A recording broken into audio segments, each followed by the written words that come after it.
Hallelujah. യേശുവേ സ്തോത്രം, യേശുവേ നന്ദി. അഭിഷേകാഗ്നിയുടെ എല്ലാ പ്രേക്ഷകർക്കും രക്ഷിതാവും കർത്താവുമായ യേശുക്രിസ്തുവിന്റെ ധന്യനാമത്തിൽ കൃപയും സമാധാനവും. Praise the Lord. ഇന്ന് നമ്മൾ ചിന്തിക്കുന്ന വിഷയം വിഭജിക്കപ്പെട്ട ഹൃദയം ആപത്തിലേക്ക് എന്നുള്ളതാണ്.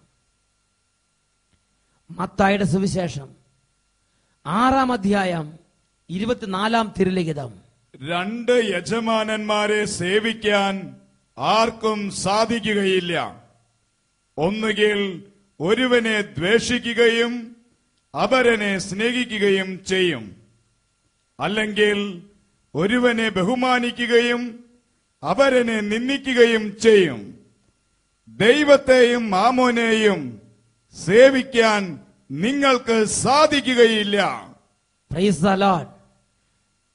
2 വഞ്ചിയിൽ എത്ര നാൾ നിങ്ങൾ കാലുവെക്കും? നമ്മുടെ കർത്താവ് ചോദിക്കുകയാണ്.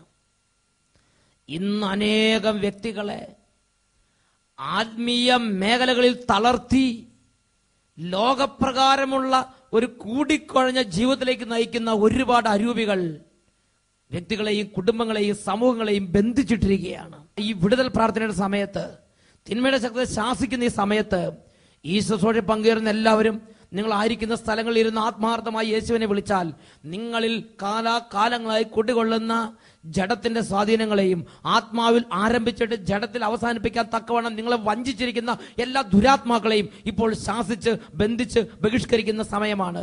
ജഡിക പാപത്തിന്റെയും മദ്യാസക്തിയുടെയും വെറുപ്പിന്റെയും വൈരാഗ്യത്തിന്റെയും വെറുപ്പിന്റെയും വിദ്വേഷത്തിന്റെയും പ്രതികാരത്തിന്റെയും അരൂപികളെയും ശക്തികളെയും ശാസിക്കുന്ന സമയമാണ്. കരങ്ങൾ ഉയർത്തി സ്തുതിക്കുന്നു. Hallelujah, hallelujah.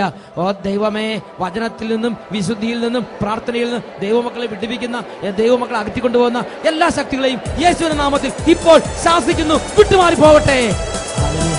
നൈരാശ്യങ്ങളും വൈരാഗ്യങ്ങളും യേശുവിൻ നാമത്താൽ തകരട്ടെ. നൈരാശ്യങ്ങളും വൈരാഗ്യങ്ങളും യേശുവിൻ നാമത്താൽ തകരട്ടെ. നാദാദിനാഥനാം മിശിഹാനാഥ നിൻ നാമം ഭൂവിലെങ്ങും നിറയട്ടെ. നാദാദിനാഥനാം മിശിഹാനാഥ നിൻ നാമം ഭൂവിലെങ്ങും നിറയട്ടെ. അത്ഭുത ശക്തി വ്യാപരിക്കട്ടെ.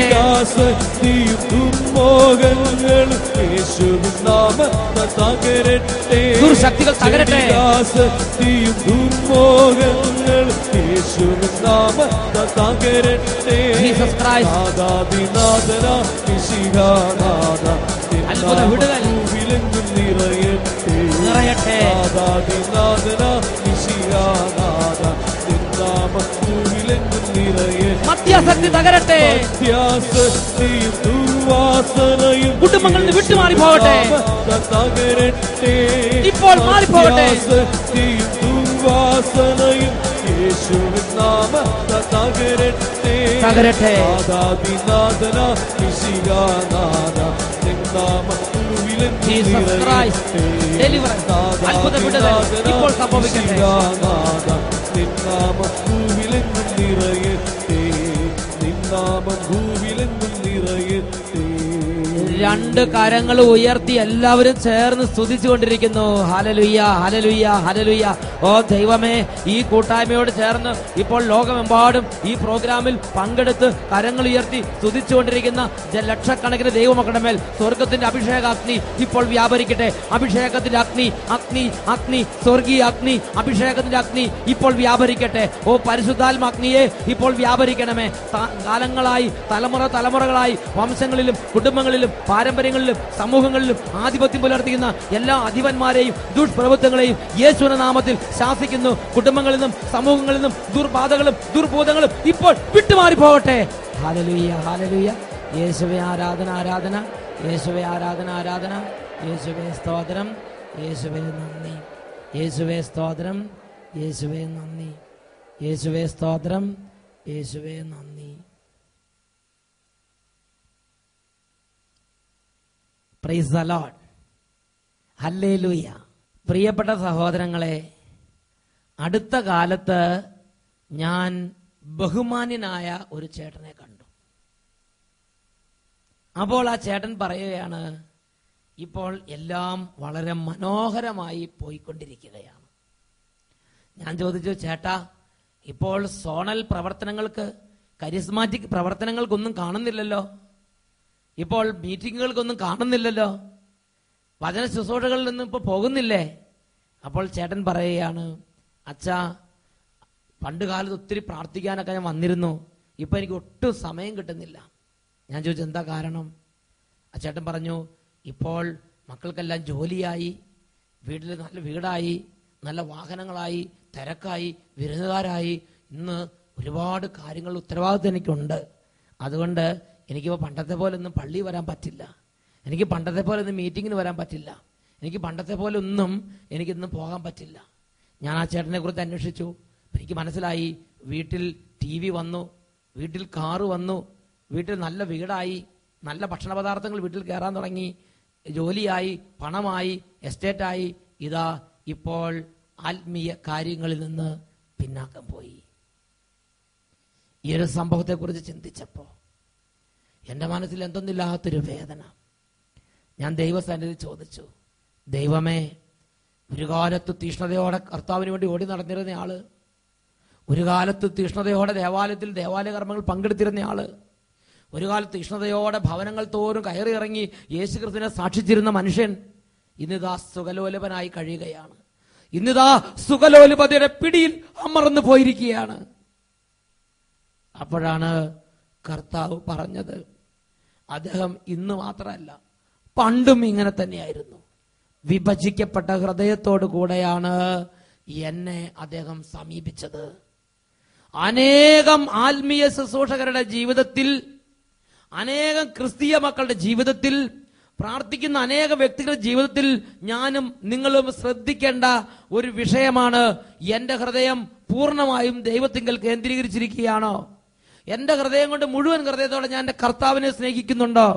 അതോ കുറെ കർത്താവിന്റെ കാര്യങ്ങൾ നോക്കും, കുറെ ലോകകാര്യങ്ങൾ നോക്കും, ലോകത്തിലെ പ്രതാപവും വേണം, ലോകത്തിലെ പണവും വേണം, ലോകത്തിലെ സ്ഥാനമാനങ്ങൾ വേണം, ലോകത്തിന്റെ അംഗീകാരം വേണം, ലോകത്തിന്റെ കയ്യടി വേണം, ലോകത്തിന്റെ സുഖം വേണം, അതോടൊപ്പം തന്നെ ദൈവവും ആത്മീയ കാര്യങ്ങളും വേണം. ഇത് രണ്ടും കൂടെ ഒന്നിച്ച് കൊണ്ടാകാൻ വേണ്ടി തത്രപ്പെടുന്ന നാശത്തിന്റെ സന്തതിയാണോ നീ? ഗലാത്യ ലേഖനം 5-ാം അധ്യായം 24-ാം വാക്യം, യേശു ക്രിസ്തുവിനുള്ളവർ തങ്ങളുടെ ജഡത്തെ അതിന്റെ മോഹങ്ങളോടുകൂടെ ക്രൂശിച്ചിരിക്കുന്നു. ലോകമോഹങ്ങളും ആത്മീയവും രണ്ടും ഒന്നിച്ചു കൊണ്ടുപോകുന്ന വ്യക്തി ആത്മാർത്ഥതയില്ലാത്തവനത്രേ. Hallelujah, hallelujah. യേശുവേ സ്തോത്രം, യേശുവേ നന്ദി. ഇത് നമ്മൾ കൂടുതൽ പഠിച്ച് മനസ്സിലാക്കുന്നത് വിശുദ്ധ ലിഖിതങ്ങളിലെ ഒരു കഥാപാത്രത്തെ എടുത്ത് പഠിച്ചുകൊണ്ടാണ്. രാജാക്കന്മാരുടെ 2-ാമത്തെ പുസ്തകം, അതിൽ 5-ാമത്തെ അധ്യായം 20 മുതലുള്ള തിരുലിഖിതങ്ങളാണ് ഇപ്പോൾ നമ്മൾ പഠിക്കാൻ പോകുന്നത്. അവിടെ എലീഷ പ്രവാചകനെയാണ് നാം കാണുന്നത്. കത്തി ജ്വലിച്ചു നിൽക്കുന്ന ദൈവത്തിന്റെ അഭിഷേകം ഭൂമിയിലേക്ക് ഇറങ്ങാൻ വേണ്ടി ദൈവം തെരഞ്ഞെടുത്ത ദൈവത്തിന്റെ പ്രീതിപാത്രം കത്തി ജ്വലിക്കുന്ന ഉഗ്രനായ എലീഷ. അദ്ദേഹത്തിന്റെ കൂടെ ഒരു ഭൃത്യനുണ്ടായിരുന്നു. വർഷങ്ങളോളം എലീഷയുടെ കൂടെ നടന്ന് ദൈവശക്തി കണ്ട മനുഷ്യൻ, വർഷങ്ങളോളം എലീഷയുടെ കൂടെ നടന്ന അത്ഭുതങ്ങളും അടയാളങ്ങളും കണ്ട മനുഷ്യൻ, വർഷങ്ങളോളം എലീഷയുടെ കൂടെ നടന്ന ദൈവത്തെ ആരാധിച്ച മനുഷ്യൻ, വർഷങ്ങളോളം ആത്മീയ മാർഗത്തിൽ നടന്ന മനുഷ്യൻ, എലീഷയുടെ ഏറ്റവും അടുത്ത ഒരു മിത്രം അല്ലെങ്കിൽ ഒരു സഹായി, ഒരു ശിഷ്യൻ. അദ്ദേഹത്തിന്റെ പേരാണ് ഗേഹസി. എന്നാൽ അദ്ദേഹം എലീഷയുടെ കൂടെയാണ് നടന്നിരുന്നതെങ്കിലും പ്രിയപ്പെട്ട സഹോദരങ്ങളെ, അദ്ദേഹത്തിന്റെ ഹൃദയം വിഭജിക്കപ്പെട്ട ഹൃദയമായിരുന്നു. പകുതി ലോകവും പകുതി ദൈവവും. ആ മനുഷ്യന് വന്ന ദാരുണമായ അന്ത്യത്തെക്കുറിച്ചാണ് രാജാക്കന്മാർ 2-ാം പുസ്തകം 5-ാം അധ്യായം 20 മുതലുള്ള വാക്യങ്ങളിൽ നമ്മൾ കാണുന്നത്. നമുക്കൊന്ന് വായിച്ചു കേൾക്കാം. അപ്പോൾ ദൈവപുരുഷനായ എലീഷായുടെ ഭൃത്യൻ ഗേഹസി ചിന്തിച്ചു, എന്റെ യജമാനൻ സിറിയക്കാരനായ നാമാൻ കൊണ്ടുവന്നതൊന്നും സ്വീകരിക്കാതെ വിട്ടയച്ചിരിക്കുന്നു. കർത്താവാണേ, ഞാൻ അവന്റെ പുറകെ ചെന്ന് അവനോട് എന്തെങ്കിലും വാങ്ങും. Praise the Lord. ഇവിടുത്തെ പശ്ചാത്തലം, സിറിയക്കാരനായ നാമാൻ എന്ന സൈന്യാധിപൻ ഇതാ മേല് നിറയെ കുഷ്ഠവും പിടിച്ച് ഈ ലോകത്തിൽ ആർക്കും രക്ഷപ്പെടുത്താൻ കഴിയാത്ത വിധം നരകിക്കുന്ന സാഹചര്യത്തിൽ ദൈവാത്മാവ് ഇടപെട്ട് ഇതാ ഇസ്രായേൽ നാട്ടിൽ ഏലീഷ പ്രവാചകന്റെ കുടിലിന് മുമ്പിലേക്ക് വന്നു. ഏലീഷ അദ്ദേഹത്തോട് പറഞ്ഞു, നീ പോയി ജോർദാൻ നദിയിൽ മുങ്ങുക, 7 തവണ മുങ്ങുമ്പോൾ നിന്റെ രോഗം സുഖപ്പെടും. ഈ നാമാൻ ഒരുപാട് പ്രതീക്ഷയോടെ പോയി മുങ്ങി. 7ാം തവണ മുങ്ങി പൊങ്ങിയപ്പോൾ ഇതാ നാമാന്റെ ശരീരം മുഴുവൻ കുഷ്ഠരോഗം മാറി പരിപൂർണ സൗഖ്യം പ്രാപിച്ചിരിക്കുന്നു. നാമാൻ ഏലീഷായ്ക്ക് കൊടുക്കാൻ സിറിയ നാട്ടിൽ നിന്ന് ഒരുപാട് പാരിതോഷികങ്ങളും സ്വർണവും വെള്ളിയും ഒലിവ് മരത്തോട്ടം മുന്തിരിത്തോട്ടം വസ്തുവകളുടെ ഡോക്യുമെന്റ്സും ഒരുപാട് പാരിതോഷികങ്ങളും സമ്മാനങ്ങളും സമ്പത്തും കൊണ്ടുവന്നിട്ടുണ്ട്. നാമാൻ ഏലീഷ പ്രവാചകന്റെ അടുത്ത് എന്ന് പറഞ്ഞു, പ്രഭോ എന്തെങ്കിലും സ്വീകരിക്കണം. അപ്പോൾ ഏലീഷ പറഞ്ഞു, അതെല്ലാം നിന്റെ കയ്യിൽ തന്നെ ഇരുന്നോട്ടെ, അങ്ങനത്തെ ഇതൊന്നും ഇവിടെ കാണിച്ച് ഇതാക്കണ്ട, അതൊക്കെ നീ തന്നെ കൊണ്ടുപോ, ഇതൊന്നും വേണ്ട. അങ്ങനെ അദ്ദേഹത്തെ ഏലീഷ സമാധാനത്തിൽ പറഞ്ഞയച്ചു. നാമാൻ പരമാവധി നിർബന്ധിച്ച്, പക്ഷെ ഏലീഷ ഒരു ഒരു ഒരു ഒരു ചെരുപ്പിന്റെ കഷ്ണം പോലും ഒരു കടലാസിന്റെ കഷ്ണം പോലും അദ്ദേഹത്തിൽ നിന്ന് പാരിതോഷികമായി സ്വീകരിച്ചില്ല. അങ്ങനെ നാമാൻ ഇതാ തിരിച്ച് സിറിയ രാജ്യത്തേക്ക് യാത്രയാവുകയാണ്. നാമാന്റെ കൂടെ പരിവാരങ്ങളും നാമാൻ കൊണ്ടുവന്ന ഒരുപാട് സമ്പത്തും തിരിച്ചു കൊണ്ടുപോവുകയാണ് സിറിയ നാട്ടിലേക്ക്. അങ്ങനെ ഇരിക്കുമ്പോഴാണ് ഏലീഷായുടെ സന്തത സഹചാരിയായി നിന്നിരുന്ന ഗേഹസി എന്ന് പറയുന്ന ഭൃത്യന്റെ മേൽ പിശാച് പിടികൂടിയത്. കാരണം അവന്റെ ഹൃദയം വിഭജിക്കപ്പെട്ട ഹൃദയമായിരുന്നു. അവന് ദൈവീക കാര്യങ്ങൾ, ദൈവപുരുഷന്റെ കൂടെ നിൽക്കണം, അവൻ ലോകത്തിന്റെ കുറച്ച് കാര്യങ്ങൾ അവിടെ വേണം. അവന്റെ ഹൃദയം വിഭജിക്കപ്പെട്ട ഹൃദയമായിരുന്നു. അവൻ ഇത് കണ്ടപ്പോൾ പ്രകോപനമായി. അവൻ പറഞ്ഞു, അയ്യോ, എന്റെ പ്രവാചകൻ, എന്റെ ഗുരു, എന്റെ പ്രവാചകനായ ഏലീഷ ഒന്നും വാങ്ങിച്ചിട്ടില്ല, ഇവനെങ്ങനെ വെറുതെ വിട്ടാൽ പറ്റില്ല, നാമാനെ എന്തെങ്കിലും ഈടാക്കണം, ഇത്രയും സൗഖ്യം കിട്ടിയിട്ട് ഒന്നും കൊടുക്കാതെ പോണത് മോശമല്ലേ. അങ്ങനെ ഏലീഷ അറിയാതെ ഇതാ ഗേഹസി പിൻവാതിലിലൂടെ നാമാന്റെ പിന്നാലെ ഓടുകയാണ്. അതാണ് നമ്മൾ വായിച്ചു കേട്ടത്. 2 രാജാക്കന്മാർ 2-ാം അധ്യായത്തിൽ 20-ാമത്തെ വാക്യം. നാമാൻ കുറച്ചു ദൂരം ചെന്നപ്പം ഇതാ ഗേഹസി പിന്നാലെ ഓടി വരുന്നത് കണ്ട് നാമാൻ വണ്ടി നിർത്തി. നാമാൻ ചോദിച്ചു, എന്താ വിശേഷം, എന്താ വിശേഷം? ഈ ഗേഹസി പറഞ്ഞു, കുഴപ്പമൊന്നുമില്ല, എല്ലാം നന്നായിരിക്കുന്നു. നിങ്ങൾ ഇങ്ങോട്ട് പോന്നു കഴിഞ്ഞ ഉടനെ കുറച്ച് ഗസ്റ്റുകൾ വന്നു, അവർക്ക് കൊടുക്കാനായിട്ട് കുറച്ച് 1 താലന്ത് സ്വർണവും കുറച്ച് സമ്പത്തും കുറച്ച് കാര്യങ്ങളൊക്കെ വേണമെന്ന് ഇതാ എന്റെ ഗുരു പറഞ്ഞയച്ചിരിക്കുകയാണ്. നാമാൻ പറഞ്ഞു, നോ പ്രോബ്ലം, 1 താലന്തല്ല 2 താലന്ത് തന്നെ തന്നേക്കാം. ചോദിച്ചതിന്റെ ഇരട്ടിയായി ഇതാ നാമാൻ ഗേഹസിക്ക് കൊടുക്കുകയാണ്. 22-ാമത്തെ വാക്യം നമുക്കൊന്ന് വായിച്ചു കേൾക്കാം. അവൻ പറഞ്ഞു, എല്ലാം ശുഭം തന്നെ. എഫ്രായിം മലനാട്ടിൽ നിന്ന് പ്രവാചക ഗണത്തിൽപ്പെട്ട 2 ചെറുപ്പക്കാർ ഇപ്പോൾ എന്റെ അടുക്കൽ വന്നിരിക്കുന്നു. 23-ാമത്തെ വാക്യം എന്താണ് നമുക്കൊന്ന് വായിച്ചു കേൾക്കാം. 2 താലന്ത് സ്വീകരിച്ചാലും എന്ന് നാമാൻ അവനെ നിർബന്ധിച്ചു. അവൻ 2 താലന്ത് വെള്ളിയും 2 വിശേഷ വസ്ത്രങ്ങളും സഞ്ചിയിലാക്കി 2 ഭൃത്യന്മാരുടെ തോളിൽ വെച്ചുകൊടുത്തു. അവർ അത് ചുമന്നുകൊണ്ട് ഗേഹസിയുടെ മുൻപേ നടന്നു. 2 ഭൃത്യന്മാർക്ക് ചുമക്കാൻ മാത്രം സമ്പത്ത് 2 പേരുടെ തലയിലേക്ക് അമർത്തി കുലുക്കി നിറച്ച് കെട്ടി നാമാൻ വെച്ചു കൊടുത്തു. നാമാന് സന്തോഷമേ ഉള്ളൂ ധാരാളമായി കൊടുക്കുന്ന കാര്യത്തിൽ. കാരണം ദൈവത്തിനുള്ള കൊടുക്കുന്നുള്ള ബോധ്യത്തോടെ ഈ ഗേഹസി ഈ 2 ഭൃത്യന്മാർക്ക് ചുമക്കാവുന്നിടത്തോളം സമ്പത്ത് കെട്ടി വലിച്ച് ഇതാ മലമുകളിലേക്ക് കൊണ്ടുവന്ന് ഗേഹസിയുടെ കുടിലിന്റെ പുറകുവശത്ത് ഇവര് രഹസ്യത്തിൽ കുഴിച്ചിട്ടിരിക്കുകയാണ്. ഇവനിത് പരസ്യമാക്കാൻ ഇഷ്ടമല്ല. ഇവന്റെ ഹൃദയം ഇപ്പോൾ പ്രവാചകനായ ഏലീഷയുടെ ഹൃദയത്തോട് ചേരുന്നില്ല. ഇവനിതാ വ്യതിചലിക്കപ്പെട്ടിരിക്കുകയാണ്. ഇവന്റെ വിഭജിക്കപ്പെട്ട ഹൃദയം ഇവനെ വഞ്ചിക്കുകയാണ്. 25-ാമത്തെ വാക്യം നമുക്ക് വായിച്ചു കേൾക്കാം. അവൻ അകത്ത് തന്റെ മുൻപിൽ വന്നപ്പോൾ ഏലീഷ ചോദിച്ചു, ഗേഹസി, നീ എവിടെയായിരുന്നു? അവൻ പറഞ്ഞു, അങ്ങയുടെ ദാസൻ എങ്ങും പോയില്ല. വലിയ നുണ, പച്ചക്കള്ളം. ഇതാ ഗേഹസി യാതൊരു തടസ്സവും കൂടാതെ ഇതാ പ്രവാചകൻ പറയാണ്, ഞാൻ എങ്ങും പോയിരുന്നില്ല, ഇതാ ഇവിടെ തന്നെ ഉണ്ടായിരുന്നല്ലോ. ഈ നുണയും കൂടെ കേട്ടപ്പോ വിഭജിക്കപ്പെട്ട് ഹൃദയം കൊണ്ട് വിഭജിക്കപ്പെട്ട ഹൃദയത്താൽ നാശത്തിലേക്ക് പോയിക്കൊണ്ടിരുന്ന ഈ ദാസൻ നുണയും കൂടെ പറഞ്ഞത് കണ്ടപ്പോൾ പ്രവാചകന്റെ മേലുണ്ടായിരുന്ന ദൈവത്തിന്റെ ആത്മാവ് അദ്ദേഹത്തെ ശകാരിച്ച്. അതാണ് തുടർന്ന് വരുന്ന വാക്യം നമ്മൾ കാണുന്നത്. പ്രവാചകൻ ചോദിക്കുകയാണ്, നിന്നെ സ്വീകരിക്കാൻ വേണ്ടി അവൻ രഥത്തിൽ നിന്നിറങ്ങുമ്പോൾ എന്റെ ആത്മാവ് അവിടെ ഉണ്ടായിരിക്കുമെന്ന് നിനക്ക് അറിഞ്ഞുകൂടായിരുന്നോ? ഒലിവുമരത്തോട്ടങ്ങളും മുന്തിരിത്തോട്ടങ്ങളും സമ്മാനങ്ങളും പാരിതോഷികങ്ങളും സ്വർണവും വെള്ളിയും സ്വീകരിക്കാനുള്ള സമയമായിരുന്നു അത്. അതുകൊണ്ട് പ്രവാചകന്റെ ആത്മാവ് ഇത് ശക്തമായ ഒരു പ്രഹരം ഗേഹസിക്ക് കൊടുക്കുകയാണ്. അതാണ് 27-ാമത്തെ വാക്യം. നാമാന്റെ കുഷ്ഠം നിനക്കും നിന്റെ സന്തതികൾക്കും എന്നേക്കുമായി വന്നു ചേരും. അങ്ങനെ അവൻ കുഷ്ഠരോഗിയായി മഞ്ഞുപോലെ വെളുത്ത് എലീഷായുടെ സന്നദ്ധി വിട്ട് പോയി. പ്രിയപ്പെട്ട ദൈവമക്കളെ, വർഷങ്ങളോളം എലീഷയുടെ കൂടെ ശുശ്രൂഷ ചെയ്തിരുന്ന ഗേഹസി, പകലില്ലാതെ ചത്ത് പണിയെടുത്തിരുന്ന ഗേഹസി ഇപ്പോൾ ഇതാ കുഷ്ഠരോഗിയായി മഞ്ഞുപോലെ വെളുത്ത് ആളുകൾ കണ്ടാൽ കാർക്കിച്ച് തുപ്പുന്ന വിധം അവനിതാ തകർന്ന് തരിപ്പണമായി പ്രവാചക സന്നിധി വിട്ട് അവൻ അന്ധകാരത്തിലേക്ക് പോവുകയാണ്. പിന്നെ അവനെ കുറിച്ച് ഒരു അഡ്രസ്സും നമുക്ക് കാണാനില്ല. ഒരു വലിയ മനുഷ്യൻ തകർന്ന് തരിപ്പണമായ ചരിത്രമാണ് ഈ കാണുന്നത്. കാരണം വിഭജിക്കപ്പെട്ട ഹൃദയം. അവൻ ദൈവത്തോടും ദൈവീക കാര്യങ്ങളോടും കൂടെ വ്യാപരിച്ച്, എന്നാൽ അവന്റെ ഹൃദയത്തിൽ ലോകവും ലോകമോഹങ്ങളും ലോകപ്രകാരമുള്ള പ്രതാപവും എല്ലാം അവൻ താലോലിച്ച് വളർത്തിയിരുന്നു. പ്രിയ പൈതലേ, ആത്മാവിൽ ആരംഭിച്ചിട്ട് ജഡത്തിൽ അവസാനിപ്പിക്കാൻ തക്കവണ്ണം വിഭജിക്കപ്പെട്ട ഒരു ഹൃദയത്തോട് കൂടിയാണോ നീ ഇന്ന് ജീവിക്കുന്നത്? യെശയ്യായുടെ പുസ്തകം 44-ാം അധ്യായം 20-ാം വാക്യത്തിൽ ഇങ്ങനെയാണെന്ന് വായിക്കുന്നത്, അവൻ വെണ്ണീർ ഭുജിക്കുന്നു, അവന്റെ വഞ്ചിക്കപ്പെട്ട ഹൃദയം അവനെ വഴിതെറ്റിക്കുന്നു. തന്നെ സ്വതന്ത്രനാക്കാനോ തന്റെ വലതു കൈയിൽ കാപഢ്യമല്ലേ കുടികൊള്ളുന്നത് എന്ന് ചിന്തിക്കാനോ അവന് കഴിയുന്നില്ലല്ലോ. വിഭജിക്കപ്പെട്ട ഹൃദയം തകർത്ത ജീവിതങ്ങൾ ഒരുപാടുണ്ട്.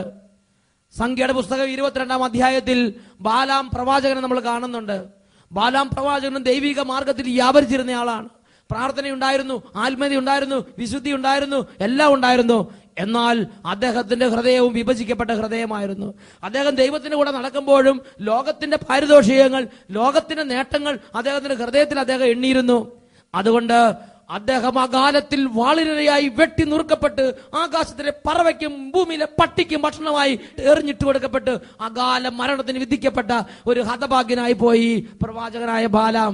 ശരീരം മുഴുവൻ കുഷ്ഠം വന്ന് ഒരു മനുഷ്യന് സമീപിക്കാൻ പറ്റാതെ ഒരു നികൃഷ്ടാവസ്ഥയിലേക്ക് തകരാനും താഴാനും അധപതിക്കാനും ഒക്കെ വേണം വിധിക്കപ്പെട്ട ഒരു ഹതഭാഗ്യനായി പോയി. എലീഷയുടെ കൂടെ വർഷങ്ങളോളം എന്ന ഗേഹസി. പ്രിയപ്പെട്ട സഹോദരങ്ങളെ, തങ്ങളുടെ വിഭജിക്കപ്പെട്ട ഹൃദയം അവർ തിരിച്ചറിഞ്ഞില്ല. വിഭജിക്കപ്പെട്ട ഹൃദയത്തെക്കുറിച്ച് അവർ തിരിച്ചറിഞ്ഞില്ല. സങ്കീർത്തന പുസ്തകത്തിൽ 1-ാം അധ്യായം 1-ാം വാക്യം വചനം പഠിപ്പിക്കുന്നു, പാപികളുടെ വഴികളിൽ വ്യാപരിക്കുകയോ പരിഹാസകരുടെ പീഠങ്ങളിൽ ഇരിക്കുകയോ ദുഷ്ടന്മാരുടെ ഉപദേശം സ്വീകരിക്കുകയോ ചെയ്യാത്തവൻ ഭാഗ്യവാൻ. ദുഷ്ടന്മാരുടെ ഉപദേശം സ്വീകരിക്കാത്തവൻ, പാപികളുടെ വഴികളിൽ വ്യാപരിക്കാത്തവൻ, പരിഹാസകരുടെ പീഠങ്ങളിൽ പോയി ഇരിക്കാത്തവൻ, ലോകത്തിന്റെ കൂട്ടുകെട്ട് ആഗ്രഹിക്കാത്തവൻ, അവൻ ഭാഗ്യവാൻ. ഇന്ന് എന്റെയും നിന്റെയും സ്ഥിതി എന്താണ്? പ്രാർത്ഥിക്കുന്നുണ്ട്, ദേവാലയത്തിൽ പോകുന്നുണ്ട്, കൂദാശകളിൽ പങ്കെടുക്കുന്നുണ്ട്, പക്ഷേ ഹൃദയത്തിന്റെ വ്യഗ്രത എന്താണ്? ദേവാലയത്തിൽ ഇറങ്ങിയാൽ, സന്ധ്യാപ്രാർത്ഥന കഴിഞ്ഞാൽ ഈ ലോകത്തിന്റെ കൂട്ടുകെട്ട് വേണം. പ്രിയപ്പെട്ട സഹോദരങ്ങളെ, യേശു ക്രിസ്തുവിനുള്ളവർ സ്വന്തം ജഡത്തെ അതിന്റെ എല്ലാ മോഹങ്ങളോടും കൂടെ ക്രൂശിച്ചിരിക്കുന്നു. ഈ ലോകത്തിലെ എല്ലാ കാര്യങ്ങളോടും കൂടെ കുഴഞ്ഞാടാമെന്ന് വിചാരിക്കരുത്. യേശു ക്രിസ്തുവിനുള്ളവർ ഒരു വേർപാട് ആചരിക്കണം, ഒരു വ്യത്യാസം വേണം. അവര് ചെയ്യണതെല്ലാം ചെയ്യാൻ നിനക്ക് പറ്റില്ല. ജാതികൾക്ക് അനുവദിച്ചിട്ടുള്ള എല്ലാം നിനക്ക് അനുവദിക്കപ്പെട്ടിട്ടില്ല. അവർ പോകുന്ന കൂട്ടങ്ങളെല്ലാം നിനക്ക് പോകാൻ പാടില്ല. നീ യേശു ക്രിസ്തുവിന് വേണ്ടി നിന്റെ ഹൃദയം നീ യേശു ക്രിസ്തുവിനെ സ്വീകരിച്ച ഹൃദയമായിരിക്കുന്നതിനാൽ യേശു ക്രിസ്തുവിന്റെ ആത്മാവ് അംഗീകരിക്കാത്ത ഒരു കൂട്ടുകെട്ടുകൾക്ക് പോകരുത്. യേശു ക്രിസ്തുവിന്റെ ആത്മാവ് അംഗീകരിക്കാത്ത ഒരു ജീവിത രീതിക്കും പോകരുത്. യേശു ക്രിസ്തുവിന്റെ ആത്മാവ് അംഗീകരിക്കാത്ത ഒരു ജോലിക്ക് പോകരുത്. യേശു ക്രിസ്തുവിന്റെ ആത്മാവ് അംഗീകരിക്കാത്ത ഒരു ബിസിനസ്സും തുടങ്ങരുത്. അവര് തുടങ്ങുന്നു, ഇവര് തുടങ്ങുന്നു, അവിടെ അത് നടക്കുന്നു, ഇവര് നടക്കുന്നു എന്ന് വിചാരിച്ച് നീയും അത് ചെയ്യുകയോ? ഈ ലോകത്തോട് കൂടിക്കുഴഞ്ഞ് ഒരു വ്യത്യാസമില്ലാതെ, ലോകവും ആത്മീയനും തമ്മിൽ ഒരു വ്യത്യാസമില്ലാതെ കൂടിക്കുഴഞ്ഞുള്ള ജീവിതം, അത് യേശുക്രിസ്തുവിന്റെ ജീവിതമല്ല. യേശുക്രിസ്തുവിന്റെ ആത്മാവ് നയിക്കുന്ന ജീവിതവുമല്ല. ജഡപ്രകാരം ജീവിക്കുന്ന വ്യക്തികളെ കുറിച്ച് റോമാലേഖനം 8-ാം അധ്യായം 7 മുതലുള്ള വാക്യങ്ങൾ വായിക്കുന്നത് ഇങ്ങനെയാണ്: ജഡീക പ്രവണതകൾ അനുസരിച്ച് ജീവിക്കുന്നവർക്ക് ദൈവത്തെ പ്രസാദിപ്പിക്കാൻ കഴിയുകയില്ല. ജഡിക താല്പര്യങ്ങളിൽ മുഴുകിയിരിക്കുന്ന മനസ്സ് ദൈവത്തിന്റെ ശത്രുവാണ്. അത് ദൈവത്തിന്റെ നിയമത്തിന് കീഴ്പ്പെടുന്നില്ല. കീഴ്പ്പെടാൻ അതിന് കഴിയുകയുമില്ല.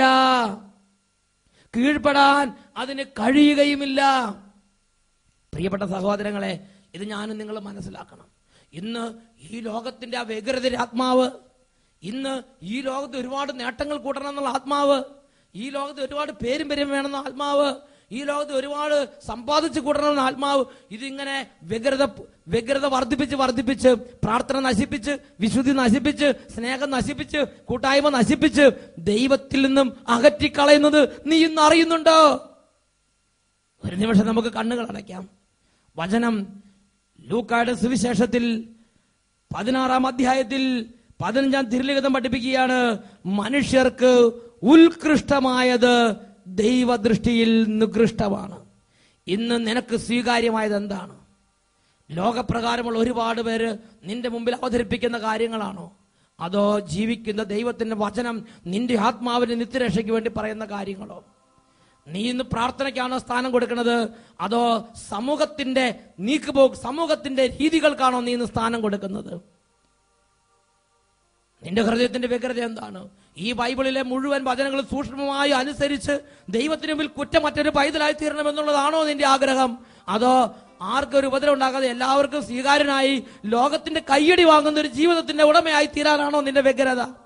പ്രിയ ദൈവവായതലേ, നീ ലോകം മുഴുവൻ നേടിയാലും നിന്റെ ആത്മാവിനെ നഷ്ടപ്പെടുത്തിയാൽ നിനക്ക് എന്ത് പ്രയോജനം? നിന്റെ ആത്മാവിന് പകരമായി നീ എന്ത് കൊടുക്കും?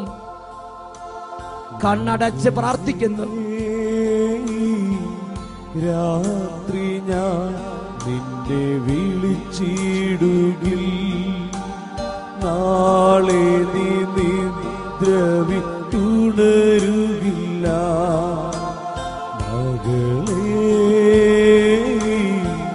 രാത്രി ഞാൻ നിന്നെ വിളിച്ചിടുകിൽ, നാളെ നീ നിദ്രവിട്ടുണരുകില്ല. നിന്റെ സമ്പാദ്യവും സമ്പത്തുമെല്ലാം നിന്നെ ഉപേക്ഷിച്ചിടും. നിന്റെ സമ്പാദ്യവും സമ്പത്തുമെല്ലാം നിന്നെ ഉപേക്ഷിച്ചിടും. അനുദപിക്കൂ മകനേ, അനുദപിക്കൂ.